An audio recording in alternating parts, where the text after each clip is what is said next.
doing? Hey! Thank you for coming out this Friday night on our 11th annual Silicon Valley Asian Pacific Film Fest. My name is Cindy Toy. I am the festival director for, I don't know, what, 7 years? Tonight we are sold out, so you are one of the lucky few that happen to get into this event. We are here to view the award-winning film from noted filmmaker Tadashi Nakamura about his father, Robert. As you may know, his father is acknowledged as one of the first Asian filmmakers influencing those who followed. Such a perfect showcase for highlighting the films we are about to show this weekend. It is my very special honor to introduce our Mistress of Ceremonies, NBC Bay Area anchor Janelle Wang. Since joining NBC Bay Area, Janelle has won 3 Emmys and has also traveled to Sochi, Russia, and Beijing to cover the Winter Olympics. And she looks forward to covering the Super Bowl and Olympic Cups at Levi Stadium in 2026. Let's give a warm welcome to Janelle Wang. Hi everyone, what a great audience. It's so exciting to be here for opening night. And I gotta give a shout out to my colleague Robert Honda. He came here to support the film festival. And me, you probably recognize him from past opening nights, but he allowed me so graciously to have the honors tonight.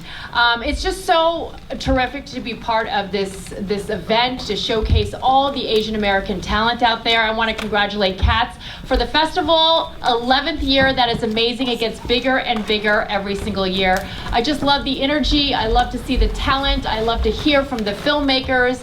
And there's going to be more than 70 films featured during this film festival, and 30% of the filmmakers have Bay Area ties, local ties. So it's great to support our local talent. It's so amazing.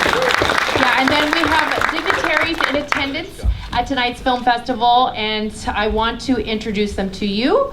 Our first guest of honor is our state treasurer, the Honorable Fiona Ma. She was elected in 2018. We've interviewed her many times. We love interview. I was at the state capitol the last time I saw you to interview you, and she was re-elected in 2022 and was the first woman of color and the first certified CPA, I can't believe that, to be a state treasurer in this election. And you actually won the most votes than any other state treasurer candidate. So, and great news, she's so committed to our state, she is running for lieutenant governor next year. So go, Fiona. Please come up here. Listen, there aren't a lot of Asians on these news stations that are newscasters that are playing prominent roles on our 3 channels basically. So if you love Janelle, please post pictures of her, say how much you love her, tag her, because these TV stations, they keep track of who is popular and who is not. And so that's one thing that we have been fighting for so many years. But today, I am here not only as a state treasurer, but also as a SAG member. So I joined SAG in 2007. I really haven't worked since then. I've had 1 paycheck, which is last year. But I do believe that films and depicting the important themes in film is so important, so I'm going to continue to be doing more. But I just want to remind everyone here in the audience that Anna May Wong, how many of you remember Anna May Wong, right? At the height of her career in 1922, right, she was breaking all these barriers, and even then, when they were trying to cast Asian American women or men, they weren't even Asians. And it took 100 years before now she is recognized on a quarter in California. She is one of the women in the quarter series. We have, I think, 10 different women, and Anna May Wong is our representative in the API community. So if you haven't gotten your Anna May Wong quarter, you can try to find it. It's very, very hard to find these days, but you can call me, I could probably get you one.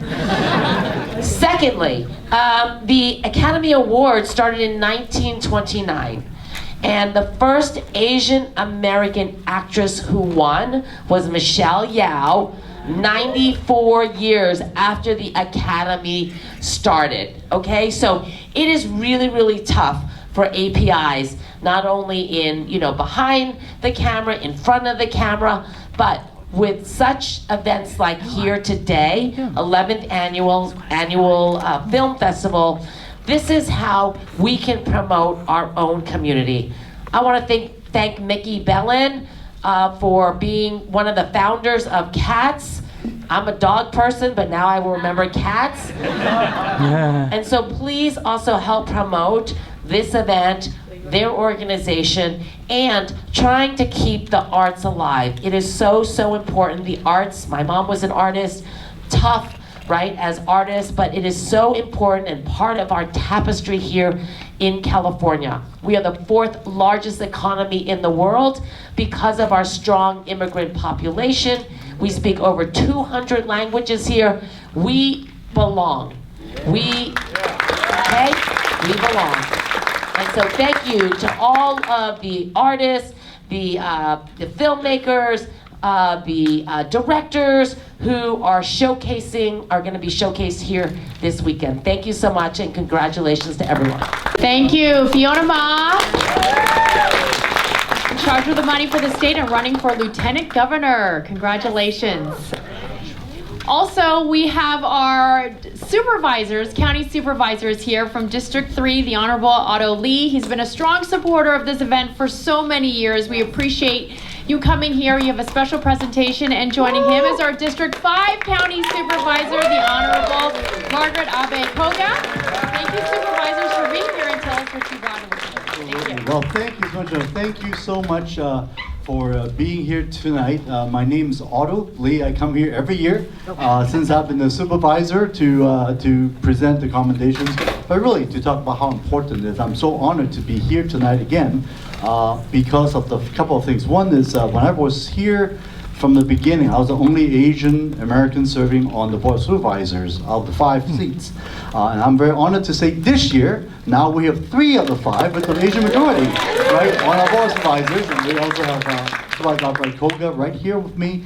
Number 1 and 2 is I'm also now become the only dude of the board. So even though I've got the title of the president of the board, I still have to make sure that all of you all is everything's taken care of. See, my family, I have 3 daughters, so I'm really trained for this role of how to handle and I'm truly honored to be doing this. Now, the fact that why this Asian American Film Festival is so important is something that I don't need to preach or choir. Everybody understands of how Hollywood has been traditionally not really recognizing the face of Asian in the casting on the directors. When we have like Brad Pitt being casted as an Asian person, even as recent as 3 years ago, we still have a problem.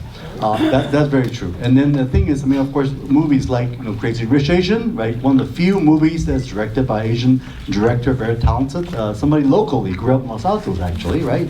Chef Chu's son, right? Or these are the great stories that we need to tell, and I think this is why it's so important that we need to continue this work. And of course, there's so many great talents that's being highlighted every year for the film. So I just want to say thank you for all your amazing work. Continue promoting this work, and I'll go ahead and give this commendation that I do every year to the Silicon Valley Asian Film Festival for celebrating now the 11th annual Silicon Valley Asian Pacific Film Fest. I'm going to read through all this, but basically, you continue to uplift and celebrate the rich diversity of Asian Pacific storytelling through cinema by showcasing influential films from across the diaspora. The festival fosters cross-cultural understanding, amplifies the voices of the underrepresented communities, and inspires audiences throughout Silicon Valley and beyond. So with great heartfelt gratitude, we commend your dedication of service, enriching cultural vibrancy and inclusivity of Santa Clara County. Thank you.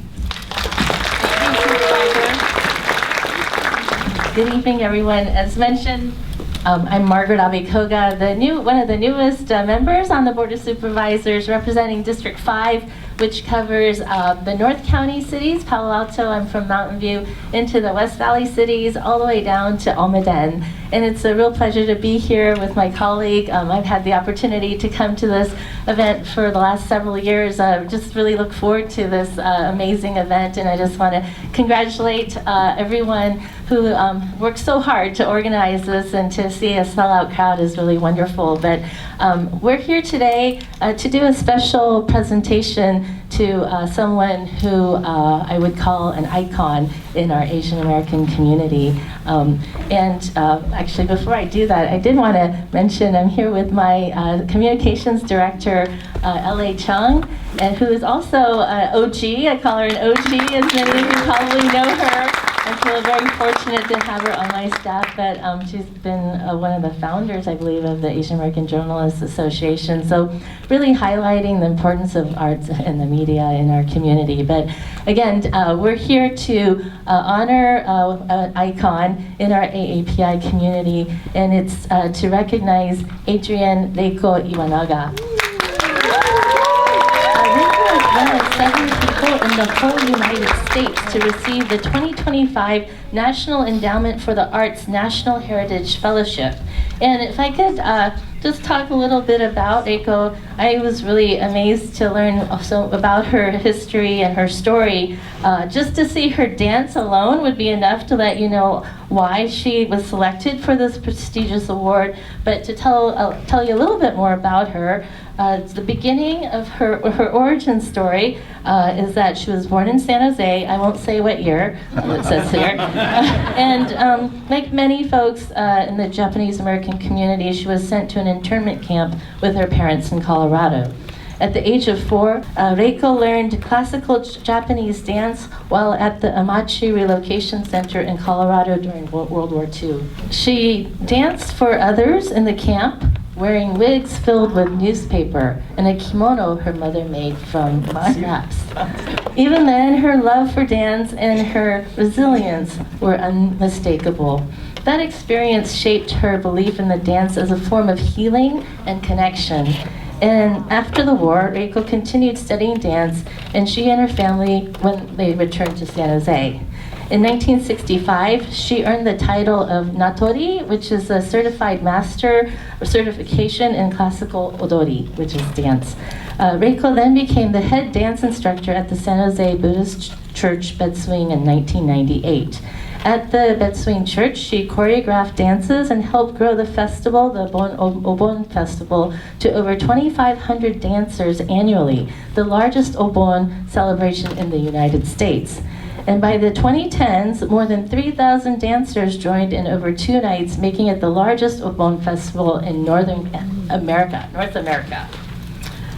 Reiko has also been a pioneer in blending tradition with innovation. Most notably, she helped bring Remember Me from Disney's Coco to the Obon stage, where mariachi singers performed in English, Japanese, and Spanish. Beyond Obon, Reiko taught dance at schools and co-founded the American Bon Consortium to share Bon Odori traditions across the United States. Her choreographies have been taught at temples throughout California, Oregon, Washington, and beyond. And aside from dancing, Reiko also served on the board of CATS, and that's why we're here today. She ran a successful event planning company and helped plan the Bedswing's new $16 million building. So the National Endowment for the Arts praised her for preserving and revitalizing Bon Odori, sparking new interest and expanding its reach and popularity throughout her innovative approach. And so we're honored here today. I think the National Endowment for the Arts chose wisely in choosing Reiko as one of their 7 honorees today. And so on behalf of the County Board of Supervisors, with our President Lee, we're happy to present a commendation from the County of Santa Clara. Congratulations, Reiko. Asian Theater, so would like to say a few words about tonight, and congrats to Reiko.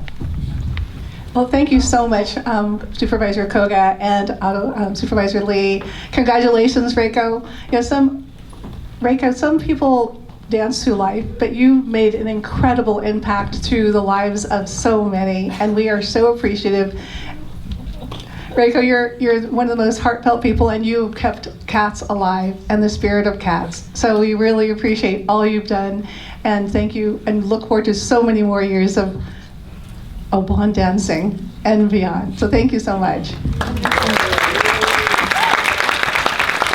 I'd like to give you this beautiful symbol of art from Ken, and it's not an award, it's a representation of art for you, just perfect for you. Thank you. I really appreciate everything, and the award from Dr. Jerry's Image Award is very meaningful because I was there when he was conceiving it, and so it's very special to me when Jerry would call and say, let's have lunch at Kubota's. That meant it was another project. and having a dental background, it always made me nervous because he always stayed longer than the lunch hour, and you knew that patients and staff were waiting for him. And so I'm very fond of that. Regarding the NEA, I'd like to kind of paraphrase what I said at the very end. I said my dance journey started in an incarceration camp based on a decision made in the nation's capital. And the fact that I'm receiving the award at the Library of Congress in Washington, D.C. was a full circle moment. I could have said more, but I didn't. And I share this with all the Obon teachers in the United States. So thank you all very much. We have an exciting opportunity right now to announce the Dr. Jerry Hiura Inspiration Awards. If you don't know, the Inspiration Awards honor beloved Dr. Jerry Hiura, one of the CAT's founders, a gifted artist, philanthropist, and community visionary. This year's theme, the transformational power of the arts, invited young artists to share how the arts can inspire healing, connection, and change. And it's judged by artists, poets, and CAT's board members. Entries were evaluated on artistic quality, technical merit, and the artist's reflections. Dr. Jerry's vision continues to guide CATS as they support and celebrate the next generation of artists who carry his spirit forward through their art and imagination. And the awards range from $200 to the grand prize of $1,500, and they encourage these young artists to continue their creative journey. And as I announce these winners, I am joined by Audrey Munnerlin, chair of the awards program. Hi, Audrey. Drum roll, please. In fifth place, unfortunately, Ashley Dong of Sunnyvale could not be here, but she won for her mixed media piece, Skin Breaker. So, Ashley, congratulations. Fourth place is Ishan Lin of Cupertino with Polyphony, a mixed media piece. Congratulations. Please stay up here. My CBS glasses. Okay, in third place, we have Yenyi Lam of Fremont and her poetry piece, Hand. In second place, Julia Howe of San Francisco, The Wound is Singing, a poetry on an art piece. Congratulations, Julia. Yeah. And in first place, and our grand prize winner, Elaine Chen of San Jose, her art piece titled Going on Stage. Congratulations to our talented and emerging young artists. And if you guys want to see more of their work, it's also in the program and on the website. So check that out, svapfilmfest.org. I would now like to bring up Dwayne Kubo, founder of the first SJ Town Film Festival and founder of Visual Communications, and a very dear and close friend of Bob Nakamura, the subject of our opening night film, Third Act. Thanks, Janelle. Thank you all for coming and showing out the film work. Really proud to have Tad Nakamura here. He's been supporting the film festival for the last 10 years, bringing all his films up here. So I think he knows the way through the San Jose airport now, which is really great. I was asked to be part of the post-film screening talk, but to tell you the truth, I haven't seen the film since Bob has passed, and I don't know, I was really kind of emotional during his memorial service, and I just didn't feel like I would be contributing well. And so I wanted to just kind of introduce the film, and I know Janelle and Tad will have a really good talk, and you guys can really join in too. But I wanted to just kind of set it up with the fact that, you know, Bob was my mentor, And I know if you're lucky enough to be able to say that, you know what I mean. It's someone who has really influenced the direction in your life. And I don't want to mean mentoring that I joined up with him or something like that. It just happened spontaneously, and I think together with Eddie Wong and Alan Ohashi, we started a group called Visual Communications, and it happened to be the first Asian American media group. And in the late 60s, early 70s, we really tried to forge an Asian American identity for all of us. And so I want to just say that Bob, over the last 50 years, has continued that journey. And although he's well recognized for his many films, I think today I was just reading that he's garnered some 30 awards for his work over the years. And he's made many films, had many media projects, many photo exhibits, things that have really moved an audience. But I think now, in knowing him over the last 50 years, what his legacy is going to be is the work of his students. He has mentored hundreds of students over the years at UCLA and in the Little Tokyo community. And people like me, who are also students of his, have had hundreds of students that we have trained in media production, but really have introduced to forging an Asian American identity, and whatever that means to them. And so I think that's really going to be Bob's legacy in the end. I think you're all part of it now. You're part of the film viewing audience that he created many, many years ago. So thank you very much. Thank you, Tad. I finally found where you were in the audience. Thank you for continuing his work. You're really doing a great job. And again, thank you for coming up here and supporting the Silicon Valley Asian Pacific Film Festival. And thank you very much for all of you coming out. This is the only way that we're going to continue to have Asian American films and support Asian American filmmakers. Have a good show. Why do you want to make this film? To further your career. My whole life, I always knew I had to make a film about my dad. I don't want him or his work to be forgotten. Robert Nakamura, who's a filmmaker and professor here at UCLA. My dad is known as the godfather of Asian American media. We needed to see ourselves reflected in this society. How do we use media to serve the people? He was using film as a form of resistance. I realized there was a lot of people feeling the same way I was. It was like we were building something. We were innovative in our own way because no one else had done what we were trying to do. Daddy, what's our movie called? This is the third act of your life, right? The neurologist is pretty sure I had Parkinson's. The thing that I'd hate to lose is my work. Depression and Parkinson's is allowing me to go back. A lot of my success came from the feeling of inferiority, and everything comes back to Manzanar. With the camp experience, I think I lost a lot of pride. I had the face of the enemy. I always thought about making this film through the lens of a son. I'm starting to see things differently. I think you and Dad have a very strong and close relationship. The end is coming up. This is not the film I thought I was gonna make. I don't have a fear of dying. I've had a very good life. Tad's filming me down here.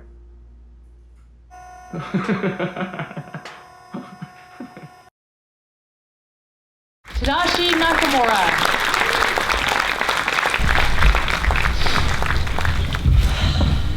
I think we're all in our feels right now. First of all, our deepest condolences on your father's passing this past summer. How's your family holding up? And I know it's just still all a process and must be difficult to watch the film. Yeah, no, thanks everyone for coming out. So yeah, my dad was able to see the film premiered at Sundance this last January, and he was able to make it up there. anyone who's been up there, knows it's it's Park City in January. It's snowy, and but I think now looking back, there was really nothing that was going to stop him from being there. He was there, got to see the premiere, surrounded by all of his children and grandchildren, and then in May we had the LA premiere in Little Tokyo, and that was in the same theater that I think I saw the first time I watched any of films of his, and there was 830 people there, and I think we knew almost everyone there, whether it was family, friends, colleagues, students. So I think that was really the peak of what he needed, or not even what he needed, but that was the way of the community really giving him his flowers, and while he was there to enjoy it. And he passed away a month later. So I think for me, this film has always been a gift. This film was a way for me and him to process all of this that you just saw, as well as now it's a different gift. It was a way for me to say goodbye and him to do the same to me. But now it's been another form of a gift in terms of it's really helping me on my grieving journey. So surprisingly, every time I watch the film, I'm able to hear his voice. I'm able to see him, and in a way be with him.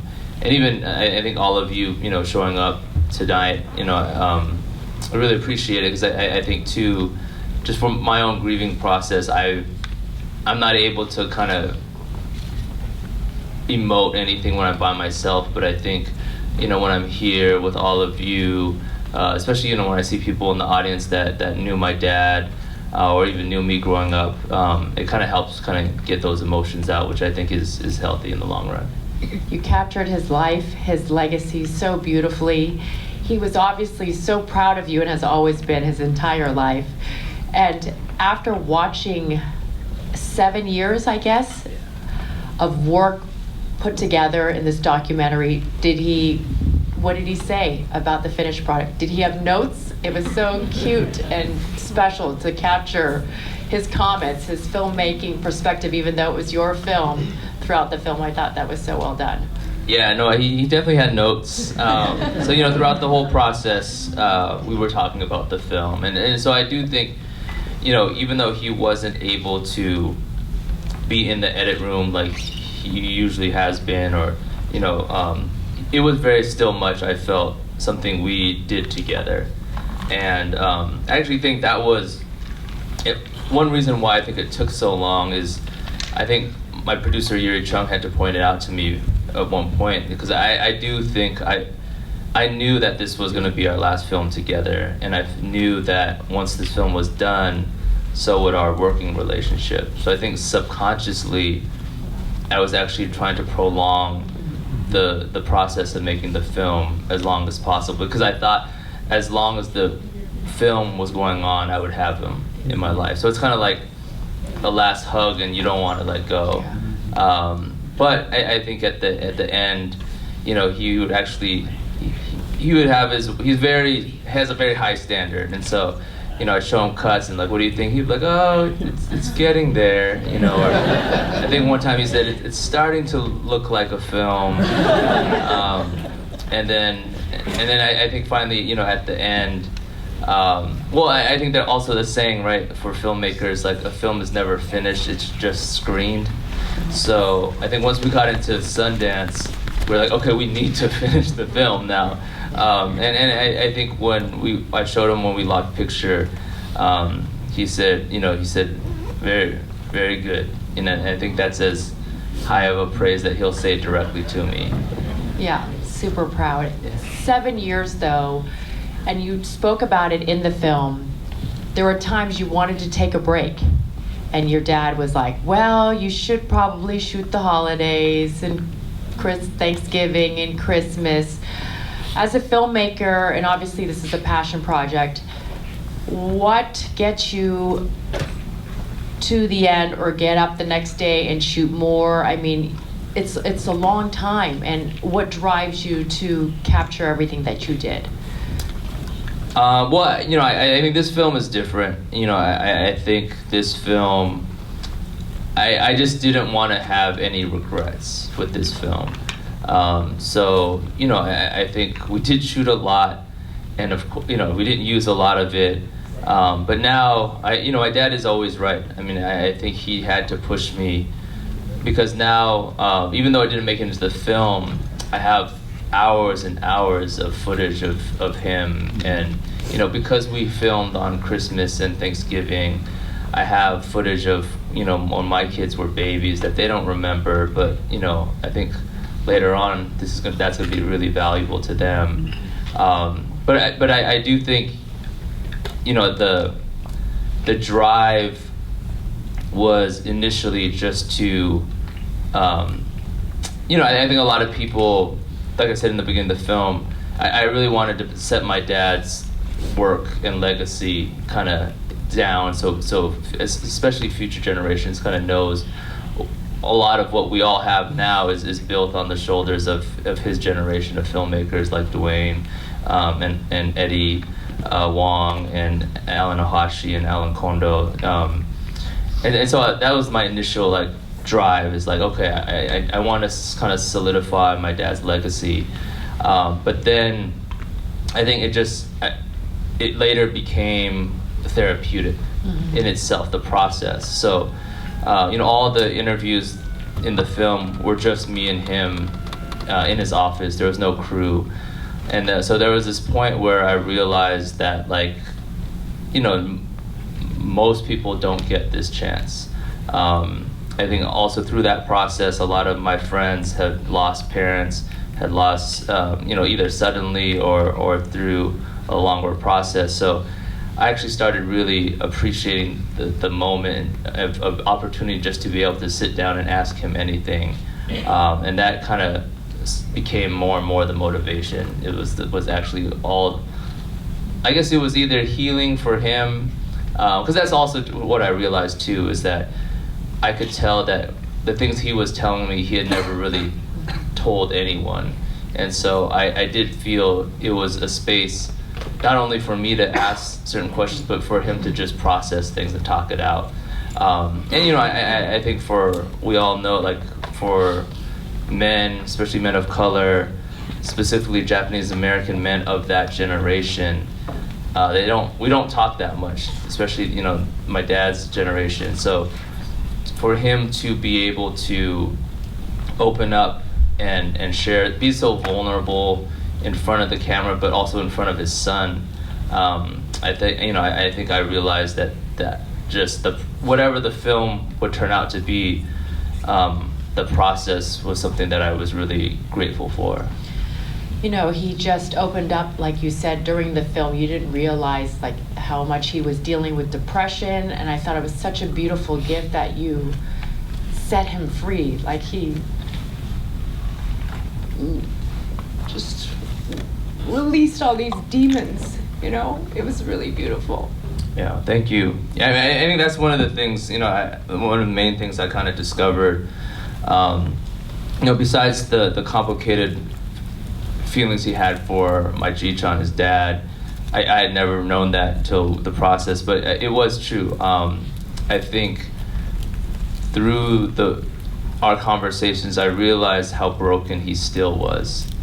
And, you know, and that just sets, it's more of a reality, right? I think even like, for example, you know, right now, today, the times we're living in, when we read headlines about people being abducted by ICE, you know, families being separated, I'm realizing that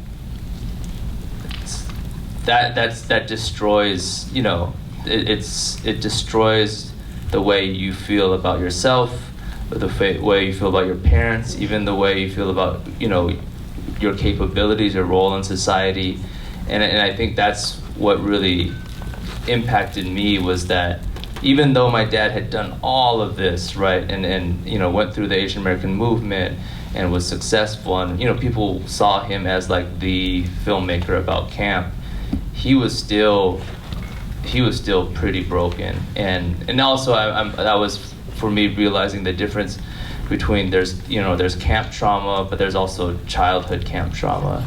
And as much as, you know, intellectually he could understand why it was, you know, why he should not be ashamed, you know, what happened, institutional racism, emotionally it was still there. So that just but I do agree, like I think he needed to let it out, and I'm really grateful that, you know, again, I feel like the timing was, I'm just grateful for how everything worked out. On a lighter note, we have to talk about Prince, kind of the star of the film. I was talking to you before we screened the film that he's just so smart, intuitive, curious. I mean, he's just so delightful.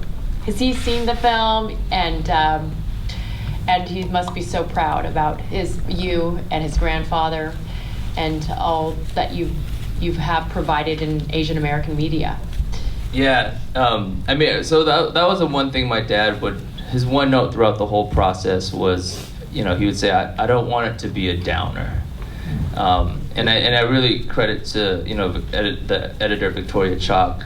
I think she really, well, one, I was very surprised how, like, my son was not camera shy at all. But I think Victoria really utilized his humor for levity, but also too as a kind of symbol of hope too, as the future. But you know, but definitely he's been enjoying it. You know, for Sundance, when you premiere a film, there's this kind of red carpet, and there's this whole press line, and he did more interviews than I did.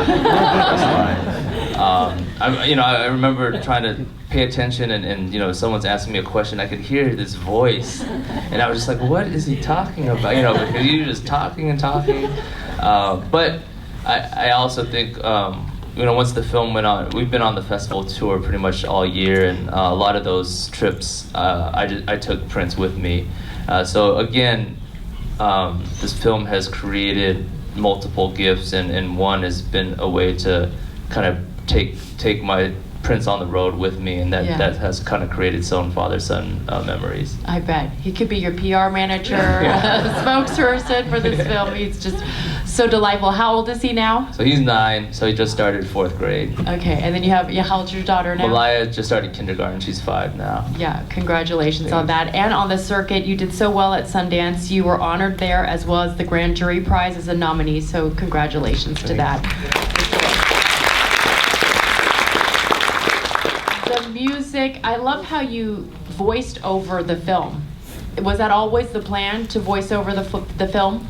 No, definitely when we first started, it was just going to be about my dad, almost like a simple biopic portrait of an artist, and to really celebrate his achievements in his career.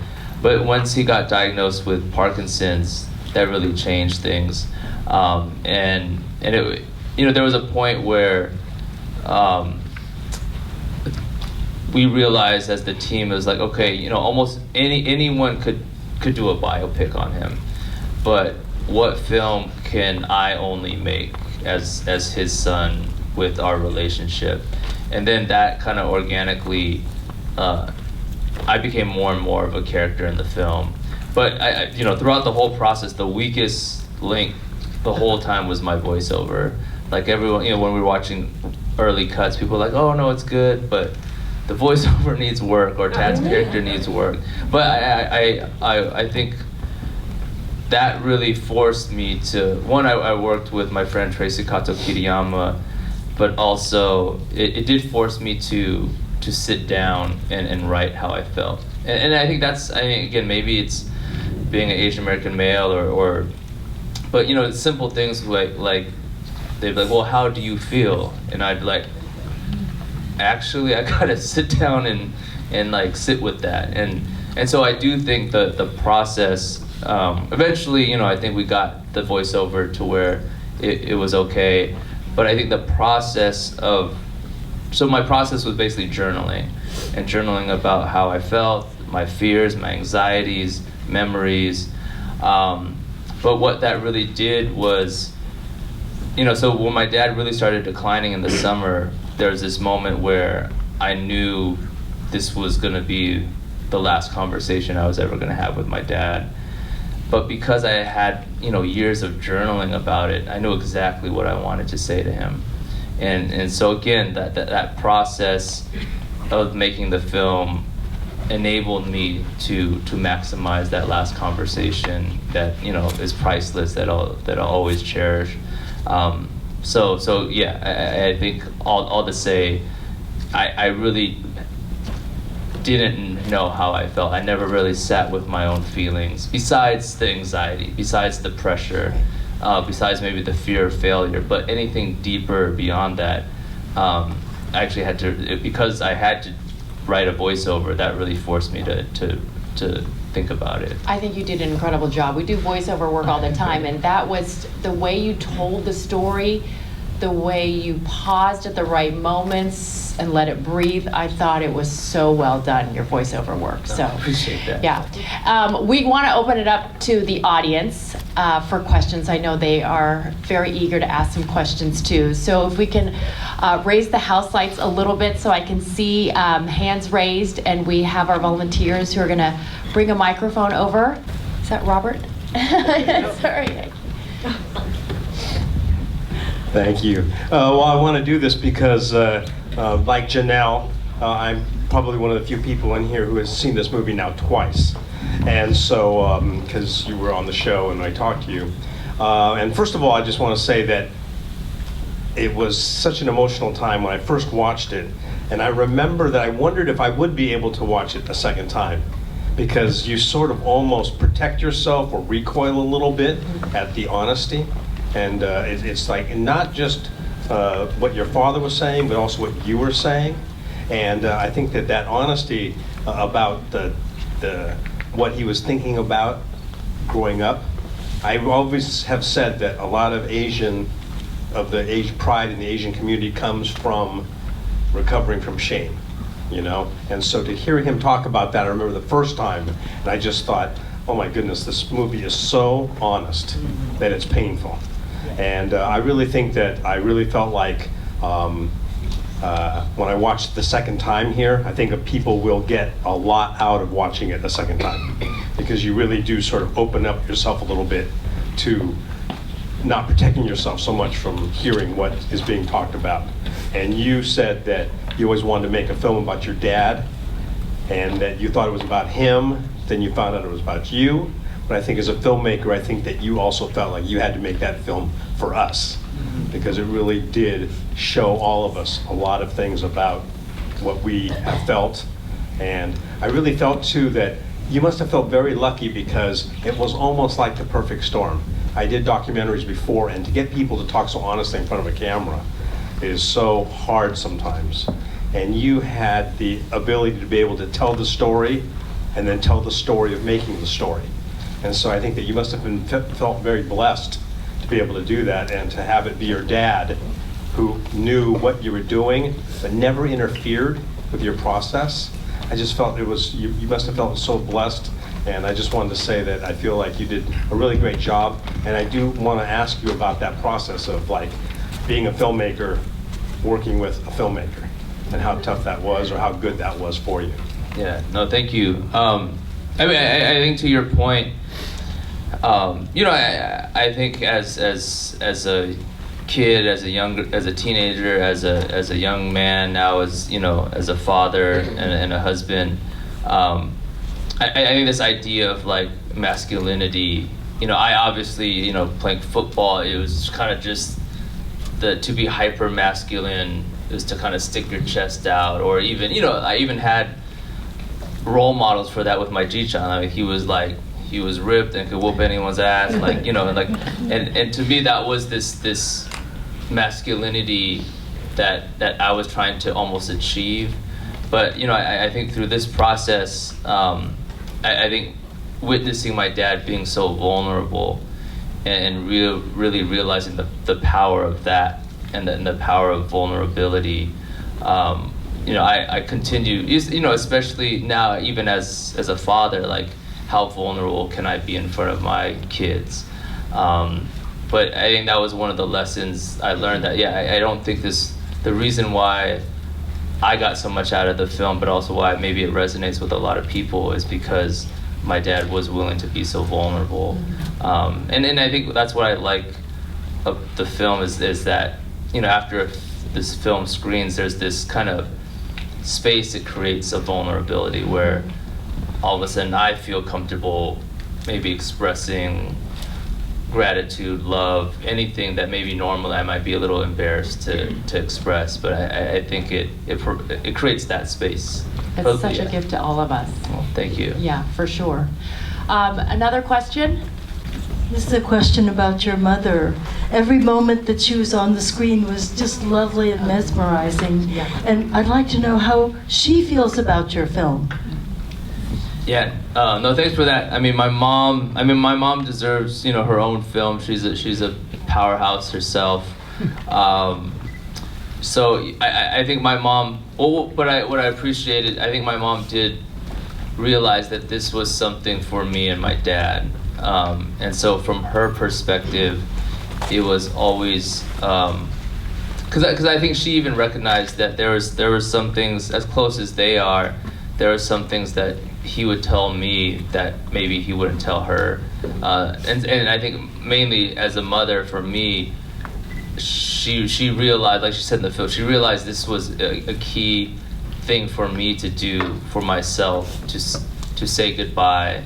So I think she's all to say she's really happy about it. She's next week we're gonna go to Hawaii and screen the film there. And we're actually going to bring my dad's ashes maybe to Rainbow Drive-In. I want to know, where is Rainbow Drive-In? Which island? What city? So we can have a locomotive with lots of gravy or something. It's right in town in on Oahu in Honolulu. Yeah, and yeah, she's really happy with it. But I do think, again, that they're both, as much as they're activists, filmmakers, they're still at the core just parents who want the best for their kids. So I do think the fact that the film has opened up opportunities for even me to be here with all of you, I think that's why she's probably the happiest, is that it's allowing me to do what I wished I could do, to not only honor him but as a filmmaker, to make films for our community. They have such a beautiful love story. Yeah. It's honored your mother just as well. so meaningful. Beautiful. Yeah, thank you. Hey, my name is Edwin, and I'm here with my brother. And some bits in the movie really spoke out to me, at least. Parts where you had mentioned, or your father had mentioned, less history, more soul.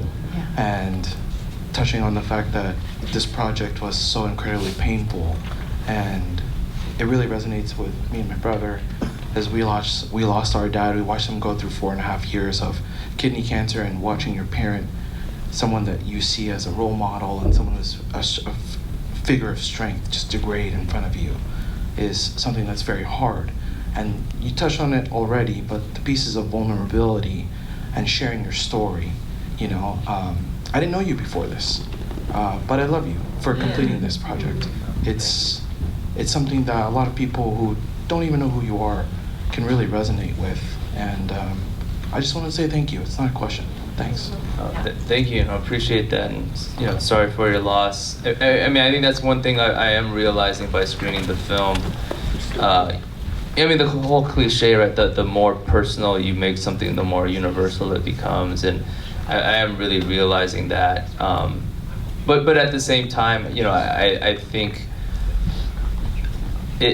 what's great about screening this film is, I think we're able to see, hopefully a lot of you were able to see reflections of yourself, reflections of your family. But I think what's great is that I also get to share this film with people that I did grow up with, that knew people like Dwayne, who knew me when I was born, or even my friends Jerome and Kai are here. Their dad was on that first pilgrimage to Manzanar, and I remember when they lost their father, even my friends Arshad, Portia, and Karen are here, and that they were at UCLA when I was there or knew me then. And so, I think what I am proud about is it is true. Like, I think people who I grew up with can remember those moments that when they met me, and I think that's fun. But also, what I appreciate what you just said, because like you said, people who don't know me personally, it feels really good to know and hear that you were able to resonate with it. So I appreciate that. Thank you. Hi, my name is Preston. I'm a filmmaker myself, and I too also took my dad kind of on like a mini pilgrimage back to where he grew up and just experienced a lot of his childhood too. I guess my question is more in relation to the Manzanar pilgrimage sequences in your film. What was the sort of process like in order to kind of achieve the sort of emotional tone that you were going for in those scenes? Because I imagine that it was a fairly lengthy trip. You could have gone many directions with the way that you wanted to portray that sequence. You could lean more into, just obviously the past and Sherman, but you could also, I think you've struck a really good balance. Can you just tell me a little bit about how you found that, tone that you were going for in that particular sequence, considering how much weight it could have had and how many ways you could have edited that one? Yeah, that was an interesting scene because, my dad made Manzanar, the film, and which I've seen multiple times, and then I made this film called Pilgrimage, which I've seen multiple times. So in a way, like, as a filmmaker, I'm still like super, not over it, but like very done a lot about Manzanar in films, and to the point where I'm just like, oh, I gotta do, But I think what we approached it, again, assuming maybe that the people knew those two films, it was almost like the behind the scenes of the process. But also, again, as much as I would say jaded is the good word, right? I've been so spoiled to have been surrounded by the camp story my whole life, to have gone to Manzanar, to have made, multiple films, or my parents made multiple films about camp. I was spoiled and jaded and took it for granted. And I think the challenge was how to put it in context of the journey of me and my dad's relationship. And I think that way, seeing it from a different perspective of my dad's way of teaching me, right? Or being a parent to me, of trying to raise a kid with a certain worldview and appreciation, that kind of brought fresh new eyes to the footage itself. We only have time for one more question. You mean me? Yes. There, you got the mic. Okay. Have you had the opportunity to share this film with other audiences, other ethnic groups, in particular with black groups? What amazed me with this film is how universal your experiences were. You could have been talking about my experiences in terms of the emotional ladder, the emotional levels that you and your dad went through. I'm 85. I have sons, and I have a dad, of course, as well. And the experiences are very, very similar. And I think many groups are very similar. I think your experiences are universal. And the reason in particular I would love for other groups, in particular black groups, to see this film is it says how similar we all are with our experiences and our feelings. So have you had the opportunity to share it with other groups? Yeah. No, thank you very much for that comment. That really means a lot. To answer your question, but I would say that specifically in that context, we screened the film at the Black Star Film Festival in Philadelphia, which is one of the more higher profile black film festivals, and just the fact that it was accepted in, but also to be in that audience. It was majority black audience in Philly, so different community, different geographic city, but definitely that emotion was there, just like you expressed. I think, unfortunately, right, one of the things that unites people of color in this country is history of oppression, but also what's born out of that is also a legacy of activism as well.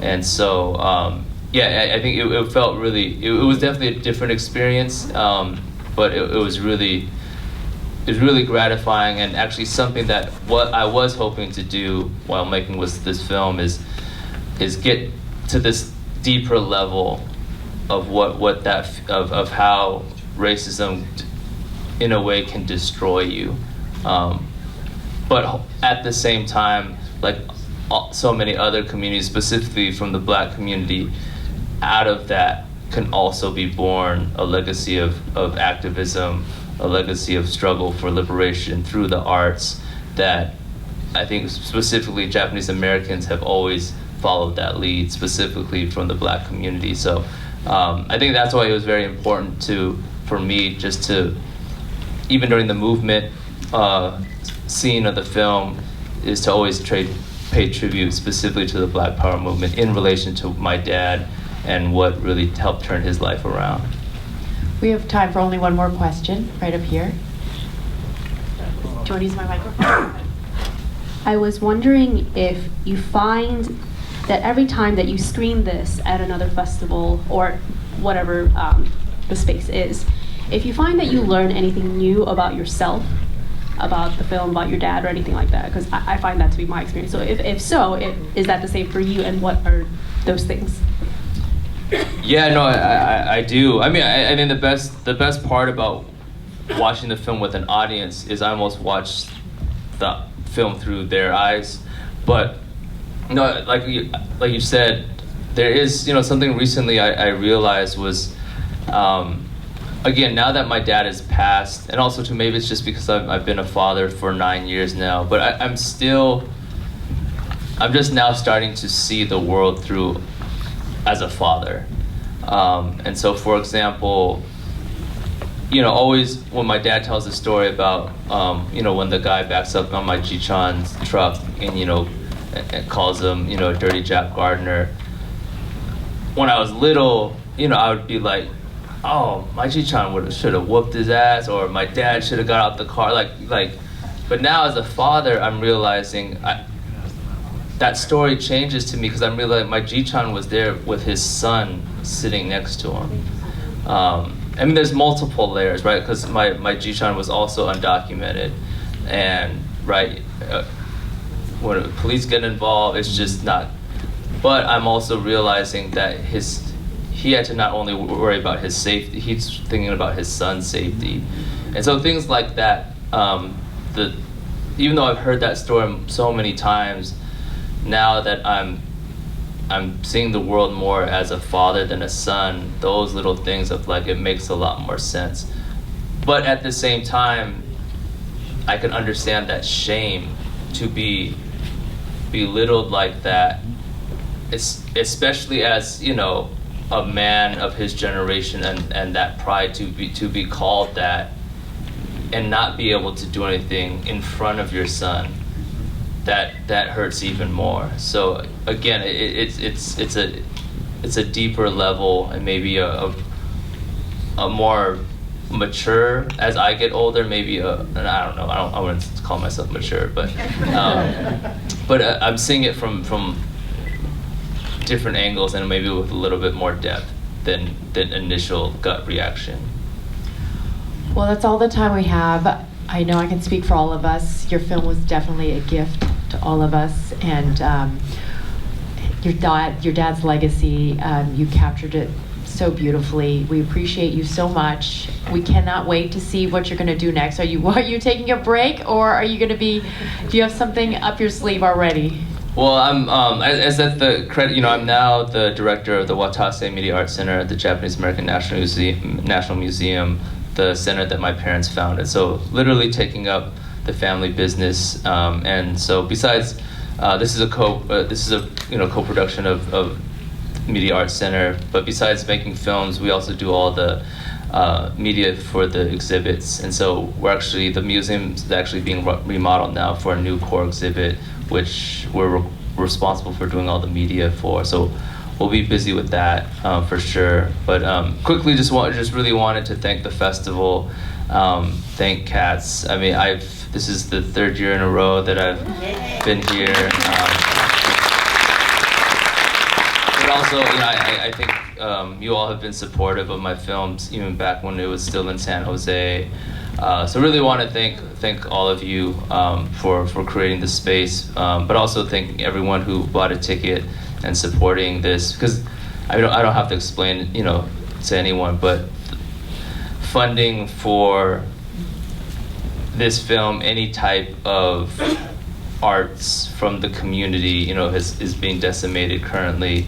And that's really hurting organizations and not only hurting funding. So for example, all the funders that you saw at the end of the film those budgets have all been cut, if not totally eliminated.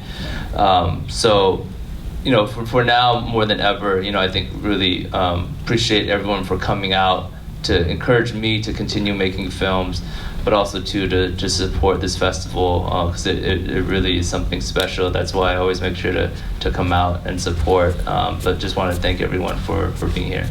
And a round of applause for Tadashi Nakamura